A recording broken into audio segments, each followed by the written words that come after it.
Hello student, इस lecture में हम बात करने वाले हैं फ्रोबेनियस मेथड के बारे में। इस मेथड को तब यूज़ किया जाता है जब आपको सीरीज सॉल्यूशन निकालना है रेगुलर सिंगुलर पॉइंट पर। मैं जानकारी थोड़ा सा बता दूं कि जो सीरीज सॉल्यूशन है बेसिकली दो पॉइंट्स पर निकाला जाता है। एक आपका ऑर्डिनरी पॉइंट और दूसरा होता है रेगुलर सिंगुलर पॉइंट। तो जो सिंगुलर पॉइंट के लिए आपको सॉल्यूशन निकालना है उसके लिए हम फ्रोबेनियस मेथड का यूज़ करते हैं। तो कैसे यूज़ करते हैं चलो उसको देखते हैं। पूरा का पूरा एक मेथड है, एक सेट ऑफ रूल है, वो आपको फॉलो करना है। पर इससे पहले एक अपील, अगर आप चैनल पर नए हैं तो चैनल को सब्सक्राइब करना ना भूलें, वीडियो को शेयर करें। तो चलिए आगे बढ़ते हैं। इसके रूल्स के लिए अगर हम रूल्स की बात करें तो हमें सबसे पहले जो है वो एक स्टैंडर्ड इक्वेशन हमें गिवन होगी। P zero x d square y upon D x square plus p one x d Y upon D x, इस फॉर्म में हमें एक इक्वेशन गिवन होगी। अब हम यहाँ पे सॉल्यूशन किस तरह का लेते हैं, क्योंकि हम ये सिंगुलर पॉइंट के लिए निकाल रहे हैं, तो हम यहाँ पर जो हमें दिया जाता है वो दिया जाता है एक्स इक्वल टू ए। जो एक्स इक्वल टू ए है वो कोई एक सिंगुलर रेगुलर सिंगुलर पॉइंट है। कैसे डिफाइन किया जाता है इसको, ऑर्डिनरी पॉइंट और रेगुलर सिंगुलर पॉइंट किस तरह से डिफाइन किया जाता है, किस तरह से उनको फाइंड किया जाता है। तो ये ऑलरेडी हम एक जो वीडियो में इसको हम देख चुके हैं, तो प्लेलिस्ट में मैंने अपडेट किया हुआ है। दोनों की लिंक मैंने वीडियो की और साथ में प्लेलिस्ट दोनों की लिंक मैंने डिस्क्रिप्शन में दे दिए। वहाँ जाकर इसको अच्छे से देख लेना कि ऑर्डिनरी पॉइंट कैसे डिफाइन किया जाता है, उसे फाइंड कैसे किया जाता है, साथ ही साथ सिंगुलर पॉइंट को कैसे डिफाइन करते हैं और कैसे उसको फाइंड किया जाता है। ठीक है, तो चलो अब हम आगे देखते हैं। अगर ये रेगुलर सिंगुलर पॉइंट है तो हम जो सॉल्यूशन लेंगे, सॉल्यूशन किस तरह का लेंगे, सॉल्यूशन हम y equal to x minus A to the power m and then limit n equal to zero summation c N x minus A to the power n, इस फॉर्म में हमारा solution होगा। अब जैसे हमारे प्रीवियस मेथड थे तो हम क्या करते थे भाई, डिफरेंशियल निकालते थे। क्यों? क्योंकि हमारी जो इक्वेशन है जो हमें दी गई है उसमें हमारे पास क्या है, y है, d Y upon D x है और d square y upon D x square है। तो ये तीनों चीज़ें हमें चाहिए, जिसमें से y तो हमारे पास हैगा, ऑलरेडी हम इसका सॉल्यूशन मान चुके हैं, ये सॉल्यूशन है। अगर ये सॉल्यूशन तो y गिवन है। अब हमें क्या निकालना होगा, D Y upon D X. तो D Y upon D X निकालेंगे तो ये D Y upon D X मिलेगा, M plus N C N x minus A to power M plus N minus one. तो डिफरेंशियल निकाल हमको अच्छे से आता है किस तरह से निकालते हैं। और उसके बाद हम निकालेंगे d two y upon D x square m plus N minus one हो जाएगा, c N x minus n plus N minus two. इस फॉर्म में ये हमको जो डिफरेंशियल इक्वेशन है वो मिल जाएगी। ये दोनों चीज़ें हमारी आ गई। जब ये दोनों चीज़ें हमें मिल जाएंगी तो हम क्या करेंगे, इन तीनों वैल्यू को उठा करके इस इक्वेशन में हम इसमें पुट कर देंगे। ठीक है, तो ये बहुत सॉल्यूशन का बहुत सिंपल सा सॉल्यूशन है ये, इसका मेथड है। और ये चीज़ हम प्रीवियस जो मेथड है उनमें हम ये देख चुके हैं अच्छे से। अब इसमें छोटा सा जो चेंज है वो हम क्या करते हैं, अब हम क्या करेंगे, इसमें जो भी स्मॉलेस्ट पावर ऑफ एक्स होगी, स्मॉलेस्ट पावर ऑफ एक्स, इस पर ध्यान देना है। इसका जो भी कोफिशिएंट होगा उसे हम जीरो के इक्वेट करना है। इससे हमको मिलेगा क्या, इससे हमको मिलेंगे इक्वेशन के रूट, क्योंकि वो जो इक्वेशन होगी वो एक क्वाड्रेटिक इक्वेशन में चेंज हो जाएगी।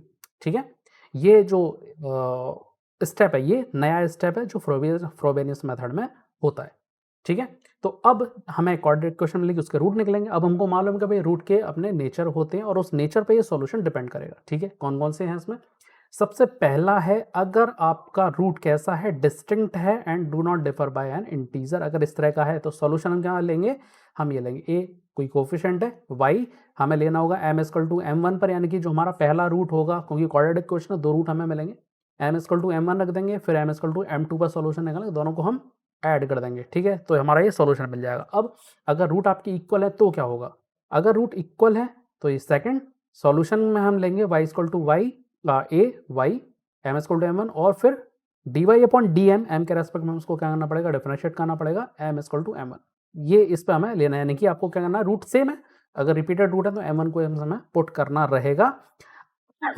ठीक है, अब यहाँ पर जो तीसरा है वो ये बोलता है कि आपके कुछ रूट इस तरह से हैं जो डिस्टिंक्ट हैं और डिफर बाय इंटीजर होते हैं, पर उसमें से एक रूट y के किसी कोफिशिएंट को या कुछ कोफिशिएंट्स को क्या कर बना दे, वो इनफाइनाइट बना दे, तो क्या करेंगे, ये एक स्पेशल कंडीशन रहती है इसमें। ठीक है, making coefficient of y infinite, यानी कि अगर कोई रूट इसका जो आप कैलकुलेट किए हैं और आप इसके कोफिशिएंट कैलकुलेट कर रहे हैं और उनमें से कोई कोफिशिएंट अगर इनफाइनाइट हो जाए तो क्या किया जाएगा, तो हमें यहाँ पर बताया गया है कि कुछ इस तरह का अगर कोई कंडीशन बनती है कि भाई m1 जो है वो m2 से छोटा है। ठीक है, ध्यान देना इस बात पे, m1 जो है वो m2 से छोटा है, कोफिशिएंट हमने निकाला, बिकम इनफाइनाइट हो जाता है किस पे, m इक्वल टू m1 पर, यानी कि m1 अगर इसे इनफाइनाइट कर दे तो हमारी जो इक्वेशन होगी वो मॉडिफाई हो जाएगी। जो हमने लिया हुआ है वो b m minus m one हो जाएगा। देन उसके बाद हम इसको कैलकुलेट करेंगे कि जो पहला y होगा वो m2 पे कैलकुलेट होगा और जो डिफरेंशियल होगा dy अपॉन डी एम वो m1 पे हमें कैलकुलेट करके इसके अंदर पुट करना होगा। तो ये सेट ऑफ रूल है, उम्मीद है ये आपको रूल समझ में आ गए होंगे अच्छे से। ठीक है, तो जो अगर ये रूल पूरी अच्छे से तरह समझ में आ गए तो हम इसके न्यूमेरिकल को सॉल्व करते हैं, जिससे पूरा मेथड हम क्या कर पाएंगे, इम्प्लीमेंट कर पाएंगे। ठीक है, तो ये हमारा पूरा जो मेथड है, स्टेप्स हैं, वो हमने समझ लिए कि हमें क्या करना रहेगा। तो पहले आज जो हमारे पास क्वेश्चन है वो है 9x 1 minus x d square y upon D x square minus 12y and so on. Equation already given है, अब हमें ये देखना है कि इसमें जो सिंगुलर पॉइंट है वो क्या होगा। सिंगुलर पॉइंट की डेफिनेशन क्या होती है, एक बार हम इसको बता देते हैं कि इसका जो कोफिशिएंट होगा P0x वो होगा इक्वल टू 0। ठीक है, किस पर, x इक्वल टू a पर। अब यहाँ पर अगर हम निकालें तो जरा देखो इसका जो P0x है वो कितना है, 9x 1 माइनस एक्स है। और यहाँ पर अगर मैं सिंगुलर पॉइंट निकालूं, क्योंकि मुझे क्या चाहिए, इसको जीरो करना है। अगर ये जीरो है या नहीं है ये हमें चेक करना है, ये जीरो होगा या नहीं होगा। हाँ, यहाँ पे दो वैल्यू है हमारे पास, x इक्वल टू जीरो और x इक्वल टू वन, इन दो पर ये जीरो होगा। अगर ऐसा होता है तो दोनों ही पॉइंट कैसे इसके लिए सिंगुलर पॉइंट है। अब इसमें मेथड हम यूज करेंगे कि कौन सा रेगुलर सिंगुलर पॉइंट और कौन सा इरेगुलर सिंगुलर पॉइंट है। तो उस डिटेल में हम नहीं जाएंगे, क्योंकि ऑलरेडी हम इसको बहुत अच्छे से समझ चुके हैं कि किस तरह से उसको डिफाइन किया जाता है। मैं सीधा सॉल्यूशन पे चलता हूँ। हम इसमें से पॉइंट ले लेते हैं, x इक्वल टू जीरो हम यहाँ पर कंसीडर कर लेते हैं कि x इक्वल टू जीरो क्या है, इसका एक रेगुलर सिंगुलर पॉइंट है। अब हम इस पर इसको सॉल्व करते हैं। ठीक है, अगर हम इसको सॉल्व करें तो कैसे होगा ये, हम यहाँ पे जो हमारा मेथड था वो हम ले लेते हैं यहाँ पर। ठीक है, सेकंड सॉल्यूशन हमें कैलकुलेट करना है। सॉल्यूशन में मान लिया x क्या है, माइनस a, तो क्या रह जाएगा, x की पावर m रह जाएगा, summation n equal to zero to infinite होगा cn, और ये क्या रह जाएगा, s पावर n, ये हमें मिलेगा। इसे थोड़ा सा और अगर हम कैलकुलेट करें तो मिल जाएगा ये हमें n equal to zero to infinite cn x power m plus n, इस फॉर्म में ये हमें मिल जाएगा। अब हमें क्या निकालना है, differential dy upon D x और d2y upon D x square, ये हमें कैलकुलेट करना है।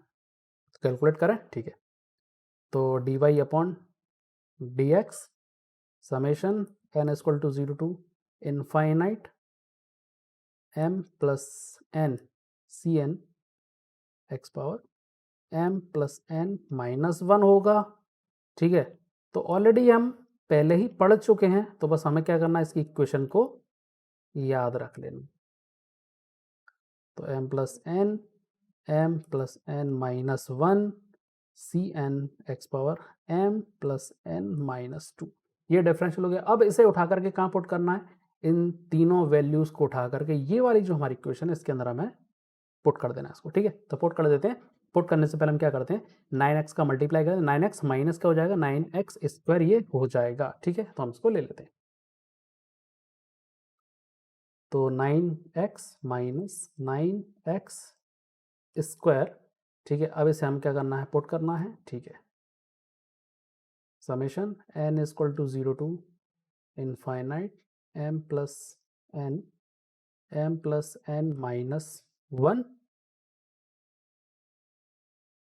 तो ये पूरी इक्वेशन हमने इसकी लिख ली, सारी जो वैल्यूज थे हमने सारी पुट कर दी, y की वैल्यू हमने पुट कर दी, साथ में हमने dy अपॉन डी एक्स की वैल्यू पुट कर दी, और d square y upon D x square की वैल्यू हमने इसमें पुट कर दी। अब यहाँ पर हमें करना क्या है, हम ये जो हमारा जो ये जो ब्रैकेट दिखाई दे रहा है, ये वाली जो टर्म हमें ब्रैकेट में दिखाई दे रही है, इसको हम थोड़ा सा और रिजोल्व करेंगे कैसे, बस कुछ नहीं करना है, इस पूरी जो हमारी ये वाली जो टर्म दिखाई दे रही है, ये वाली जो हमारी जो टर्म दिखाई दे रही है, इसमें हम क्या करेंगे, इसे मल्टीप्लाई कर देंगे। ठीक है, किस तरह से मल्टीप्लाई करेंगे, इसको हम मल्टीप्लाई कर लेते हैं एक एक करके। तो जब हम 9x का इसमें मल्टीप्लाई करेंगे तो क्या मिलेगा हमें यहाँ पे, summation n equal to zero to infinite 9m plus n m plus n minus one c N x power m plus n, ये रह जाएगा माइनस वन, क्यों, क्योंकि आपके एक्स का अंदर मल्टीप्लाई कर दिया तो पावर क्या हो जाएगी, ऐड हो जाएगी। तो ये minus two plus one, minus one हमें यहाँ पर मिलेगा। ये पहला हमारा इसमें मल्टीप्लीकेशन हो गया। अब ऐसे ही हमें दूसरे के लिए मल्टीप्लाई करना है। ठीक है, कैसे आएगा ये, summation n equal to zero to infinite 9m plus n m plus n minus one c n यहाँ पे कितना बचेगा, m प्लस केवल n हमें यहाँ पे मिलेगा, ठीक है, -12 n equal to 0 to infinite. 12 के अंदर भी अंदर मल्टीप्लाई कर देते हैं, 12 का कोफिशिएंट है, ठीक है, अंदर मल्टीप्लाई कर देते हैं इसका हम, m plus n c N x power m plus n -1 plus 4 n equal to 0 to infinite c N x power m plus n is equal to 0। इक्वेशन देखने में बहुत लंबी दिख रही है, पर हाँ, इससे हमारा जो जनरलाइज टर्म है वो बहुत आसानी से निकल आता है, ठीक है। हमने जो प्रीवियस मेथड में हमने जो डिटेल्स पर बात की थी, उन्हीं डिटेल्स को हमें यहाँ पर फॉलो करना है। एक एक करके डिटेल दोबारा बताते हैं इसको किस तरह से सॉल्व करना है। अब जरा यहाँ पर देखिए, अगर हम जरा इसको देखो, ये एक्स एम माइनस वन और x m plus N minus one, ये पूरी तरह से क्या है, कॉमन, दोनों में एक ही जैसी, तो हम क्या निकाल सकते हैं, इसको कॉमन कर सकते हैं, समेशन भी कॉमन हो जाएगा, ठीक है। ऐसे ही अगर हम बात करें इसकी, जरा इस पूरे टर्म्स के साथ देखो, m प्लस एन और ये m प्लस एन, ये कॉमन है, ये एक साथ आ जाएगा, तो ये सारी जो दोनों टर्म्स है वो एक साथ आ जाएंगी, तो हम इन्हें एक साथ लिख लेते हैं, ठीक है। तो summation n equal to 0 to, हम लिखेंगे इसको इनफाइनाइट, ब्रैकेट लगाएंगे क्योंकि हम बाहर कॉमन करने वाले हैं, m plus n, m plus N minus one, c n को भी हम बाहर कर लेंगे, हटाते हैं इसको हम यहाँ से, ठीक है। और फिर आएगा यहाँ पर -12 m प्लस n को हम यहाँ पर रखेंगे।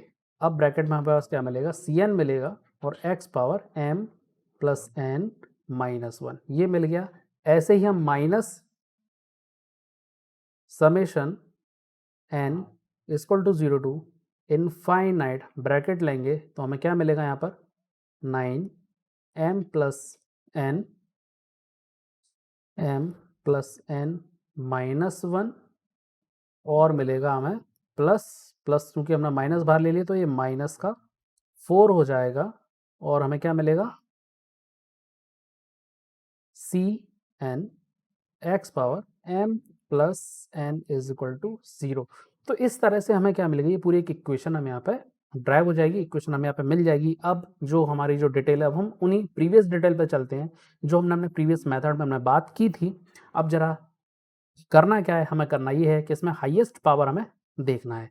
अगर हम इसमें हाईएस्ट पावर को देखें तो हाईएस्ट पावर कौन सी है इसमें, x power m plus n, m plus n, ये हाईएस्ट पावर है। तो जो भी हमारे टर्म्स मिल रही हैं उस टर्म को x m प्लस एन की पावर में लेकर के आ जाओ। उसकी वजह ये है कि हमें पूरा का पूरा क्या मिल जाएगा, हमें पूरी की पूरी कोफिशिएंट वाली टर्म अलग हो जाएगी, और वहाँ से हम जनरलाइज्ड जो इक्वेशन है वो निकाल पाएंगे, जिससे हम कोफिशिएंट कैलकुलेट कर सकते हैं, ठीक है। तो इसीलिए हम क्या करेंगे, इसके हाईएस्ट पावर देखेंगे कौन सी है, और उस सारी टर्म्स को उसी पावर में हम चेंज कर लेंगे।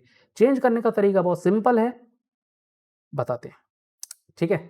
अब इसे हमें चेंज करना है, किसे चेंज करना है, ये जो इक्वेशन है हमारी, ये वाली जो इक्वेशन है, ये वाली जो इक्वेशन है, इसे हमें चेंज करना है। क्यों, क्योंकि यहाँ पे जो x की पावर क्या दी हुई है, m plus N minus one दी है, और हमें क्या चाहिए, m प्लस एन चाहिए। तो क्या करेंगे हम, n की जगह क्या रखेंगे, n प्लस वन। जैसे ही मैं n प्लस वन रखूंगा, वन से वन कैंसिल हो जाएगा, और ये टर्म किस में कन्वर्ट हो जाएगी, m प्लस एन में।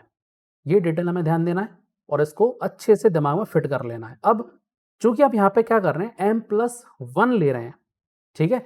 तो जहां भी आपका n होगा, इस टर्म के साथ, इस टर्म के साथ, सभी में नहीं, केवल इस टर्म के साथ, इस टर्म के साथ जहां भी n है वहां पे हम क्या रखेंगे, n प्लस वन रख देंगे। ध्यान रखना, वहां पे क्या रख देंगे हम, n प्लस वन रख देंगे, जिससे हमारी इक्वेशन यूनिफॉर्म हो जाएगी x की पावर m प्लस एन में, ठीक है। करते हैं आगे, लिमिट को हम बाद में डिसाइड करेंगे, लोअर लिमिट को, अपर लिमिट तो हमारी इनफाइनाइट रहेगी, ठीक है। 9m n प्लस वन हो जाएगा, ठीक है। और देखें यहाँ पे क्या मिलेगा मुझे, m प्लस एन मिलेगा। क्यों, क्योंकि यहाँ की ये जो वन है, ये वाला जो माइनस वन है, n प्लस वन रखेंगे तो माइनस से plus one minus one zero हो जाएगा, यहाँ पे सिर्फ m प्लस वन मिलेगा, ठीक है। ऐसे ही यहाँ पर क्या मिलेगा मुझे, 12m plus n plus one मिलेगा, 12m plus n plus one, ठीक है। ये हो गया। सी एन क्या होगा, n प्लस वन मुझे रखना पड़ेगा, ये x की पावर m प्लस एन में कन्वर्ट हो जाएगा, अब यहाँ पे लोअर लिमिट की बात करते हैं। लोअर लिमिट किस तरह से डिसाइड की जाएगी? भाई आप क्या कर रहे हैं, n+1 रख रहे हैं और लोअर लिमिट हमारी क्या है, 0 है, इक्वल टू 0 है। तो यहाँ पे जो लोअर लिमिट कितनी मिलेगी, n इक्वल टू -1 हमें मिलेगा। इस -1 से बिल्कुल भी घबराना नहीं है, क्योंकि अभी हमें एक डिटेल पर और बात करनी है। प्रीवियस मेथड जिन लोगों ने देख रखे हैं उन्हें पता होगा कि अब हम इसके आगे क्या करने वाले हैं। तो इससे हम पूरा जो मेथड है हमारा यूनिफॉर्म एक जैसा ही है, सारी डिटेल एक जैसी, सभी न्यूमेरिकल में एक जैसी हम डिटेल को फॉलो कर रहे हैं। ठीक है, तो जिन लोगों ने ये प्रीवियस मेथड देख रखा है कि अब हम इसके आगे क्या करने वाले हैं, तो उनको बहुत अच्छे से पता है कि हम क्या करेंगे। खैर, हम इसको आगे सॉल्व करते हैं तो अपने आप ये पता पड़ जाएगा कि अब हमें इसके आगे करना क्या है। ठीक है, चलो। तो minus n is equal to 0 to infinite होगा। इसके साथ तो कोई प्रॉब्लम है ही नहीं, बिल्कुल भी नहीं है। तो हम m प्लस एन लिख देंगे, m प्लस एन माइनस 1 लिख देंगे, -4 लिख देंगे, ब्रैकेट में क्या हो जाएगा, ये c n and then x power m plus n is equal to 0। ये हमें यहाँ पर मिल जाएगा। ठीक है, अब जरा ये देखो, यहाँ पर मुझे टर्म तो मिल गई, यहाँ पर मुझे टर्म तो मिल गई, यहाँ भी मुझे टर्म मिल गई। तो क्या मैं इसको कॉमन ले सकता हूँ? क्या मैं इसको कॉमन ले सकता हूँ? नहीं, अभी मैं कॉमन इसको नहीं ले पाऊंगा। क्यों? क्योंकि यहाँ पर जरा लिमिट देखो कहाँ से चालू हुई है, ये n इक्वल टू -1 है और ये n इक्वल टू 0 है। तो बेस्ट क्या है, बेस्ट अब जो मेथड है, अब आपको क्लिक कर गया होगा कि अब हम इसमें क्या करने वाले हैं। अब करने वाले ये हैं कि हम इसमें इस जो ऊपर टर्म है हमारी, अपर टर्म जो हमारी लिखी हुई है, उसमें हम n इक्वल टू -1 लिखेंगे और बाकी की जो टर्म होंगी वो कहाँ से चालू होंगी, n इक्वल टू 0 से चालू होगी। आपने लोअर लिमिट रख दी -1, अब अगली लिमिट कौन सी होगी, 0 होगी ना। तो समेशन में उसको 0 लिख करके हम उसको आगे इसी तरह सीरीज की फॉर्म में लिख लेंगे, मतलब सीरीज ओपन नहीं करेंगे, हम समेशन में ही इसको लिखेंगे। ठीक है, ब्रैकेट में लिख करके चलते हैं n, यहाँ पे सिर्फ m बचेगा और क्या बचेगा, यहाँ पर m -1 बचेगा, -12 क्या बचेगा, यहाँ पर केवल m बचेगा, bracket c 0 x power m -1। तो ये हमने -1 रख दिया। अब आगे जो वैल्यू आएगी वो कौन सी आएगी, 0 आएगी। तो हमें 0 वाली वैल्यू को समेशन की फॉर्म में ही हम यहाँ पर पुट कर देंगे, n is equal to 0 to infinite, क्योंकि -1 रख दिया तो अब आगे की वैल्यू कहाँ से चालू होगी, 0 से स्टार्ट होगी। तो बाकी की जो टर्म है हम 0 के साथ स्टार्ट करेंगे।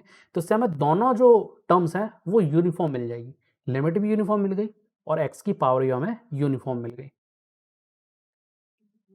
तो 9m plus n plus 1 m plus n minus 12 m plus n plus 1 bracket close c n plus 1 x power m plus n, और ये वाली टर्म भी हमें बिल्कुल देखो ऐसे ही मिल गया, 0 टू इनफाइनाइट मिलेगा, ब्रैकेट में 9 m plus n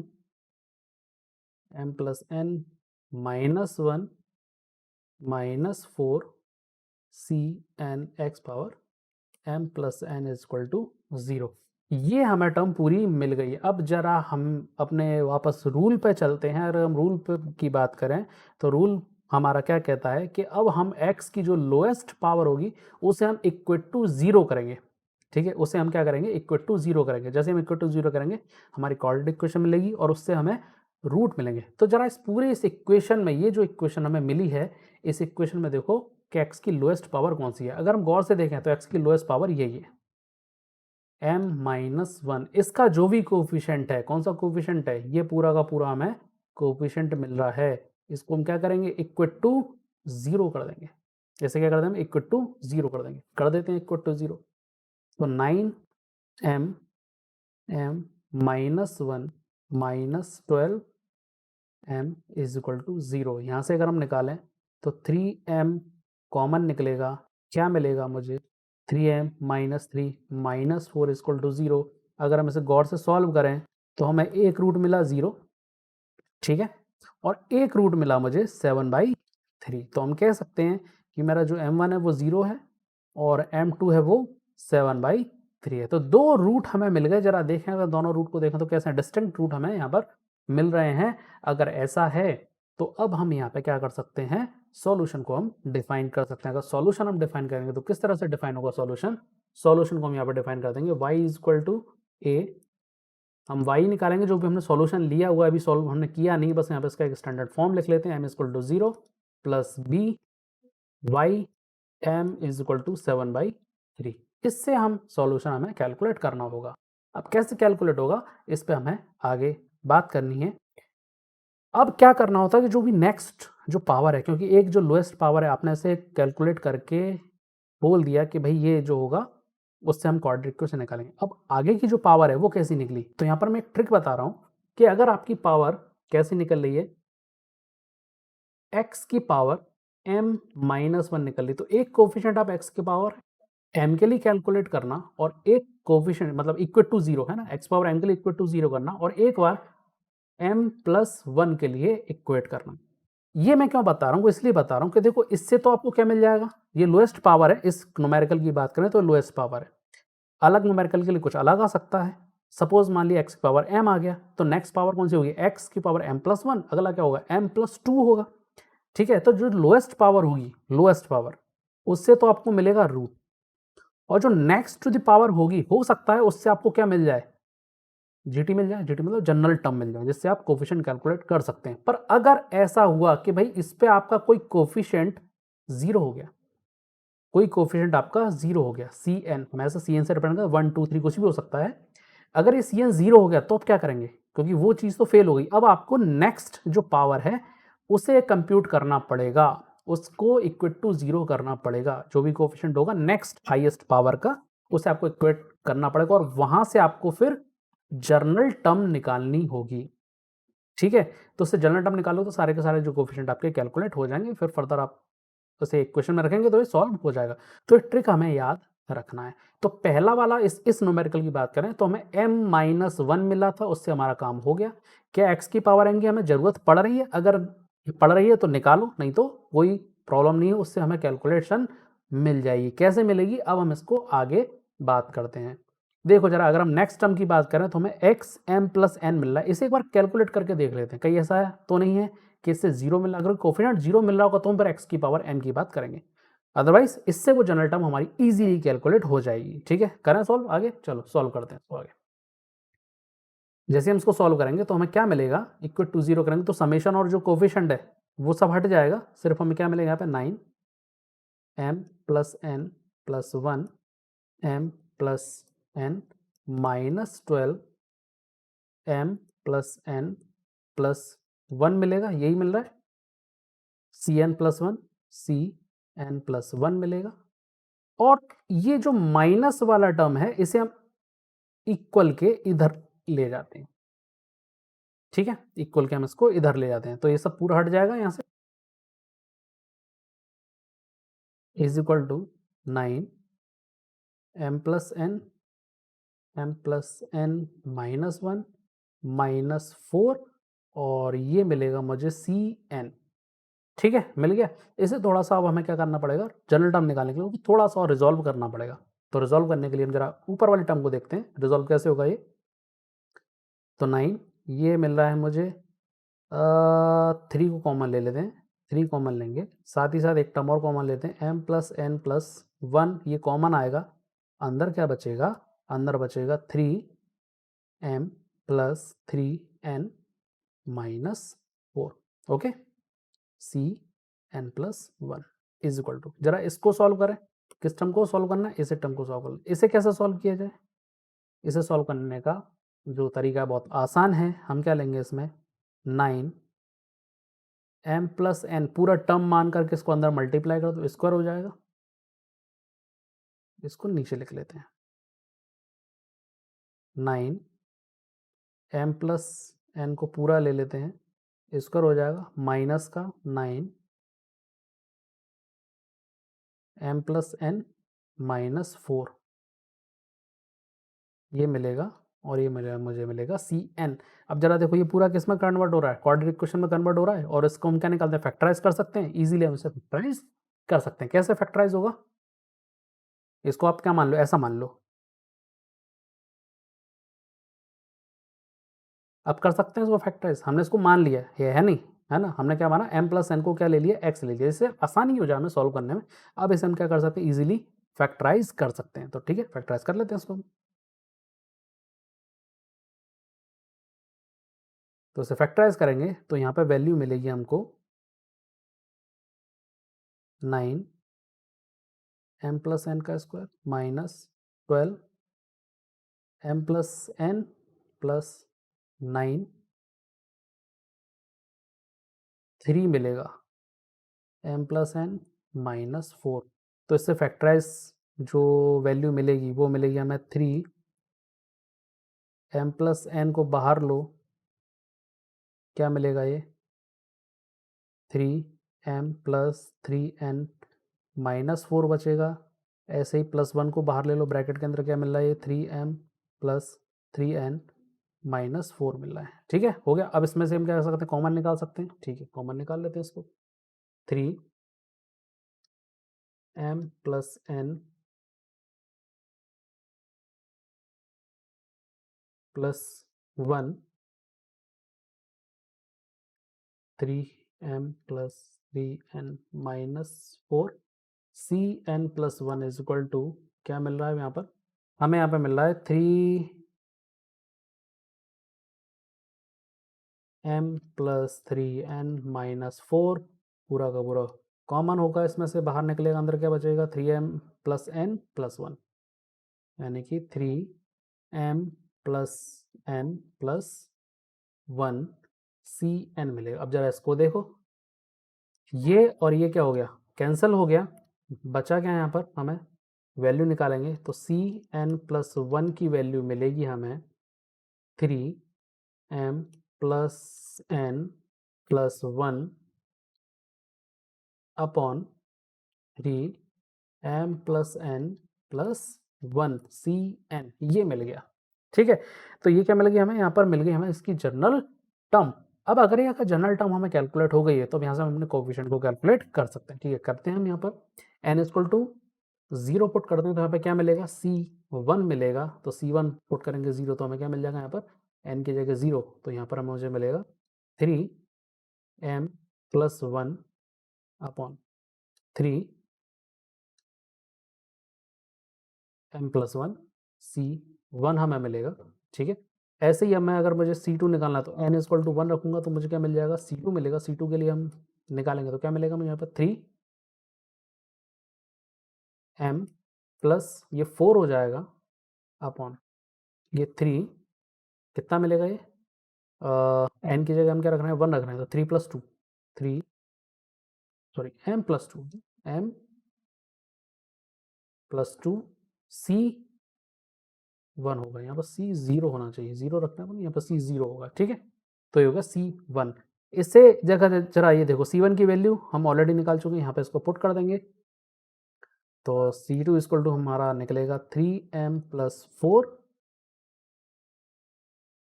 3m plus 1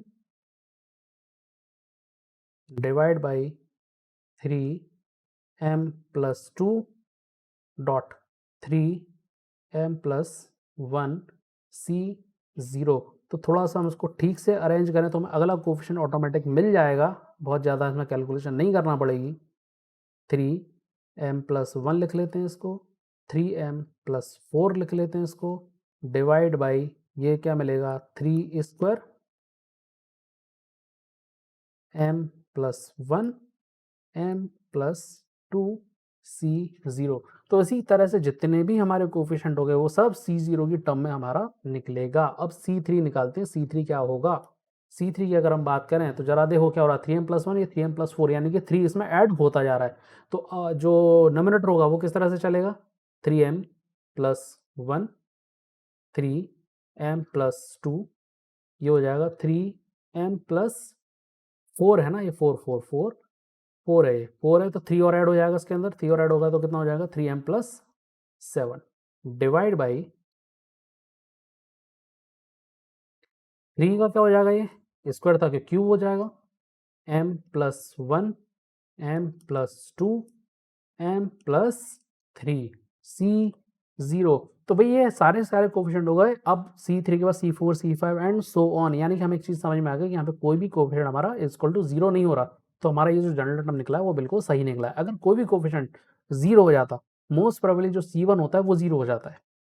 ठीक है, मोस्ट प्रोबेबली जो क्वेश्चन होता है उसमें जो कोफिशिएंट C1 होता है वो 0 हो जाता है। तो हमें समझ में आ जाता है कि भैया हमने अभी लोएस्ट लिमिट से हम लोएस्ट पावर से हमने क्या निकाला, रूट निकाला, उसका नेक्स्ट टू द पावर से हमारा C1 0 हो गया। तो अब अगला हमें क्या निकालना होगा, उसकी नेक्स्ट पावर से हम जनरलाइज्ड टर्म निकाल लेंगे। ठीक है, चूंकि यहाँ पे ऐसी कोई परेशानी नहीं आई, C1 = 0 नहीं हो, इसलिए हमारा सीधा सीधा कोफिशिएंट कैलकुलेट हो गया। तो अब बारी है इसके सॉल्यूशन को आगे ड्राइव करने की, किस तरह से हम इसको ड्राइव करेंगे।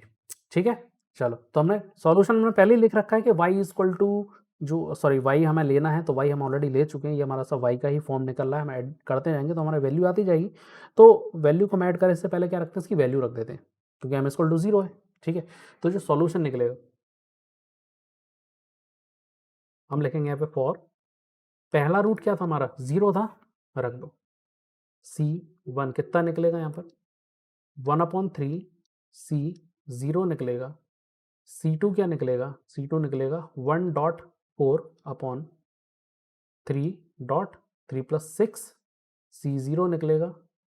C3 = 1/4/7/3.6.9 C0, ये हमें यहाँ पर कैलकुलेट हो जाएगा। और इसके आगे कोएफिशिएंट सो ऑन में चल रहे हैं। ठीक है, तो हम क्या लिख देंगे इसको, सो ऑन, इस तरह से कैलकुलेट चल रहे हैं। तो हम सो ऑन की वैल्यू बहुत ज़्यादा हमें कैलकुलेट नहीं करना है, क्योंकि जब इसको पुट करेंगे तो सो ऑन करके हम इसको क्या कर देंगे, मान लेंगे कि ये सॉल्यूशन हमारा आ गया है। ठीक है, तो हम यहाँ पे क्या करें, सबसे पहले y1 y लिया था अपन ने। ठीक है, y ले लेते हैं, y किस पे निकाल रहे हैं, m = हम 0 पे कैलकुलेट कर रहे हैं, तो क्या आएगा यहाँ पर, हमें यहाँ पे मिलेगा C0 x की पावर 0 था।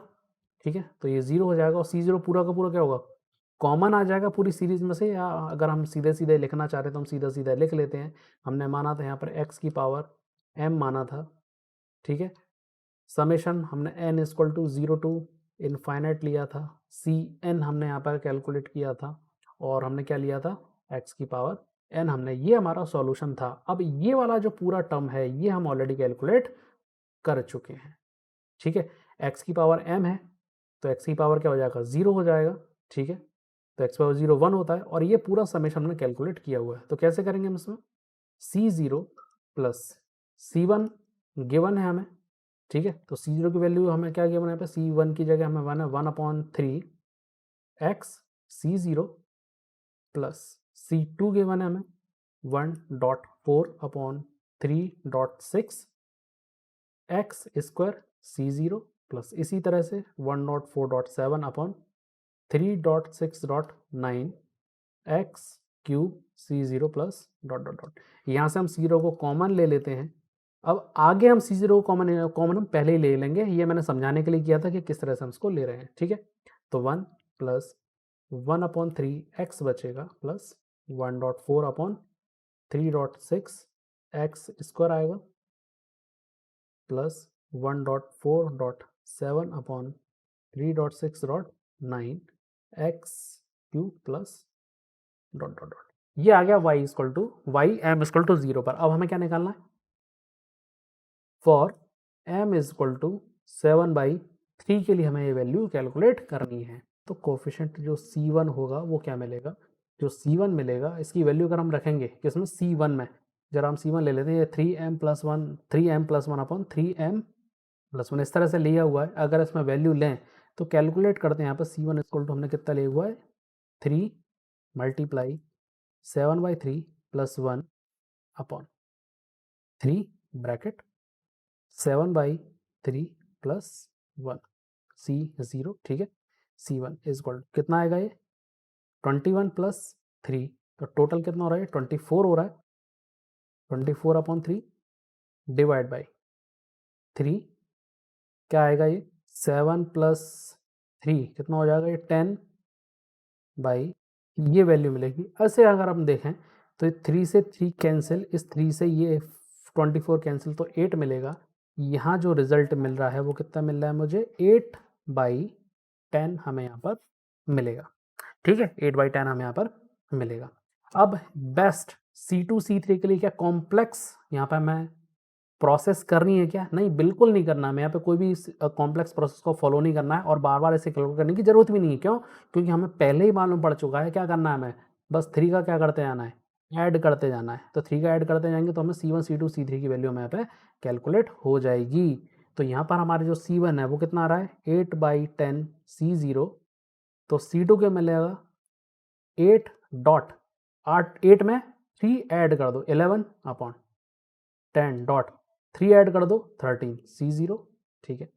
C3 क्या मिलेगा 8 डॉट 11 डॉट 14 मिलेगा, 3 ऐड करते जाओ 10 डॉट 13 डॉट 16 C0, ये मिल गया। अब इसे उठा करके रख दो, y m is equal to 7/3 में जब हम इसे पुट करेंगे तो वैल्यू क्या मिलेगी, C0 को पहले ही कॉमन ले लो, ठीक है। x की पावर m मतलब 7/3 हो जाएगा, ब्रैकेट में लिखो 1 plus 8/10 C0 plus 8/11/10.13 x square, C0 को उठा के x कर लेते हैं, ठीक है, प्लस 8.11.13 अपॉन 10.13.16 14, सॉरी ये कितना है 14 है ना, 14.x³ plus dot dot dot. तो ये मिल गया। अब क्या करना है भाई, इस पूरी जो इक्वेशन आ गई उठा करके इसमें पुट कर दो, y is equal to a coefficient y m is equal to 0 plus b y m is equal to 7/3। जब इसमें आप पुट कर दो उस पूरी इक्वेशन को यहाँ पर क्या करना पड़ेगा, लिखना पड़ेगा। बस एक छोटा सा काम और बचा है, जैसे इस पूरी इक्वेशन को उठाकर यहाँ पे पुट कर दोगे ये हो गया आपका टोटल सॉल्यूशन। तो लंबी सी एक इक्वेशन मिलेगी, वो आपका हो गया सॉल्यूशन। तो इस तरह से आपको ये सॉल्यूशन निकालना है।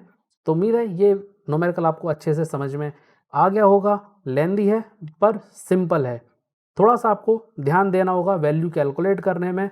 तो वीडियो को लाइक कीजिए, शेयर कीजिए और हाँ, चैनल को सब्सक्राइब करना मत भूलना।